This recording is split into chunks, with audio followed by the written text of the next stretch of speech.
Penzi la kijana masikini na dada wa kishua, sehemu ya 3.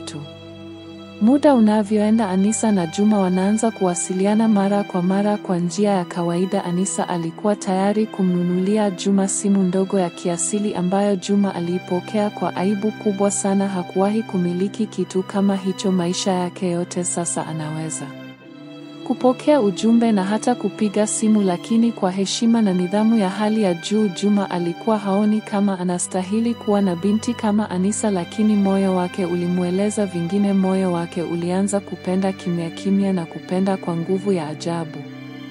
Anisa alikuwa na furaha moyoni mwake. Kila alipopata nafasi alimtembelea Juma, hata kama ilikuwa dakika 10. Alimwona kijana huyo kama mtu muhimu sana kwake. Alimwona kama zawadi kutoka kwa Mungu aliyejaa utu, upendo na uaminifu. Siku moja Anisa aliamua kumpeleka Juma kwenye mgahawa mmoja mdogo wa kando ya mtaa, na hapo ndipo dunia ilianza kuonyesha sura yake halisi. Walipoketi meza ya pembeni wakijaribu kuongea kwa sauti ya chini, baadhi ya watu waliokuwa karibu walianza kuwatazama kwa dharau, wengine wakacheka kwa kejeli, huku wakinong'onezana bila aibu fulani ya tajiri anakula na ombaomba. Juma alihisi vibaya sana, moyo wake ulisita. Alitaka kusimama na kuondoka, lakini Anisa akamshika mkono na kusema, usijali kuhusu macho ya watu hao Juma, unajua wanachokiona sio ukweli. Wanaona sura yako, mavazi yako, lakini hawauoni moyo wako ambao mimi nimeuona na kuupenda. Lakini wakati huo huo, kijana mmoja aitwaye Brian, ambaye ni rafiki wa familia ya Anisa na alikuwa anampenda Anisa kwa muda mrefu, alianza kuchunguza mienendo ya Anisa. Aligundua kuwa kuna mtu mwingine katika maisha ya msichana huyo. Brian alikuwa kijana tajiri mwenye jeuri na kiburi. Alikuwa na magari, maisha mazuri, lakini moyo wake haukuwa safi. Alipopata taarifa kuwa Anisa anahusiana na kijana wa mitaani, alijawa na hasira na uamuzi wake ukawa mmoja: lazima avunje mahusiano hayo kwa gharama yoyote ile. Wakati huo Anisa alimwalika Juma kwenye bonge la tamasha la muziki ambalo lilikuwa linafanyika kwenye ukumbi mkubwa wa jijini. Juma alisita, lakini Anisa alimwambia, usiogope, nitakununulia suti nzuri nikutengeneze vizuri, sio kwa sababu naona hujapendeza, bali nataka uingie pale ndani bila mtu kukudharau.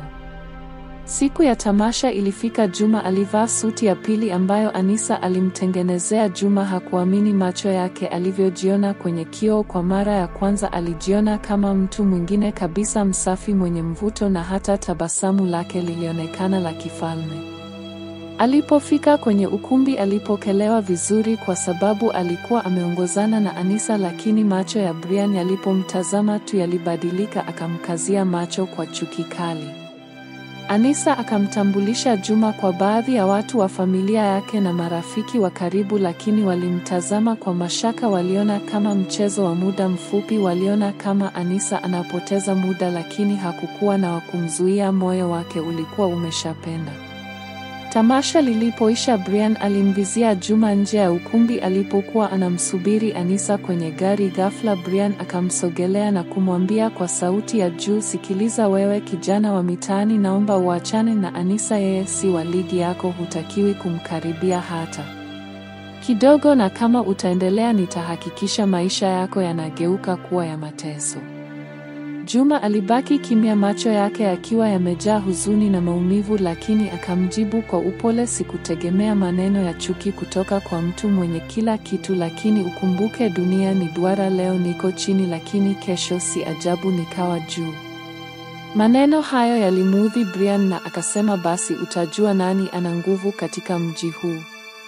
Siku zikaenda. Juma alianza kupokea vitisho. Ajira zake za vibarua zikaisha ghafla. Watu wakawa hawamtaki tena hata kubeba zege. Watu waliokuwa wanamsifia walianza kumkwepa. Alikuwa hana tena kipato, na Anisa alianza kuona hali hiyo, lakini Juma hakumweleza ukweli. Hakutaka kumweka kwenye hali ya wasiwasi. Siku moja Juma akiwa anakaa kwenye uchochoro baada ya kutupiwa maji machafu na mfanyakazi wa duka moja, alikaa kimya huku akitafakari maisha. Akajikuta anaanza kulia kwa sauti ndogo. Moyo wake ulivunjika. Alijua hana pa kukimbilia. Alihisi kama dunia inampiga bila sababu. Wakati huo Anisa alifika akakuta Juma kwenye hali hiyo, akampigia simu. Juma hakuitika. Anisa akaingia ndani ya uchochoro, akamkuta Juma amekaa chini kwa huzuni, akamkumbatia kwa nguvu na kumwambia, usilie Juma, niko hapa kwa ajili yako, sitokuacha maishani haya na nitapambana na yeyote atakayetaka kutugawa. Maneno hayo yakamtoa Juma kwenye huzuni na kumfanya ahisi nguvu mpya. Walikaa pale pamoja kwa muda wakizungumza kwa sauti ya upole huku machozi yakimtiririka taratibu. Lakini mbali kidogo, baba yake Anisa alikuwa ameshapata taarifa juu ya uhusiano huo. Alianza kumfuatilia binti yake kwa karibu na akathibitisha kuwa kweli Anisa anahusiana na kijana wa mitaani. Akaitisha kikao cha familia, akamwambia Anisa, tunakupenda, lakini kama utaendelea na huyo kijana tutakufukuza. Hatutaki mtu wa aina hiyo kwenye familia yetu. Anisa alilia sana, akapinga vikali, lakini baba yake akasema hiyo ndiyo kauli ya mwisho. Siku iliyofuata Anisa alimtafuta Juma akamweleza yote. Juma alibaki kimya, akamwambia, kama familia yako haipo tayari kunikubali, basi ni bora uendelee na maisha yako, sitaki uteseke kwa ajili yangu. Anisa alikataa kabisa, akasema, Juma, nipo tayari kuondoka nyumbani nikaishi popote ili mradi nipo na wewe. Lakini Juma alijua maisha bila msaada kwa Anisa hayatakuwa rahisi. Alianza kumshawishi abadili mawazo, lakini Anisa alikuwa tayari ameshaamua.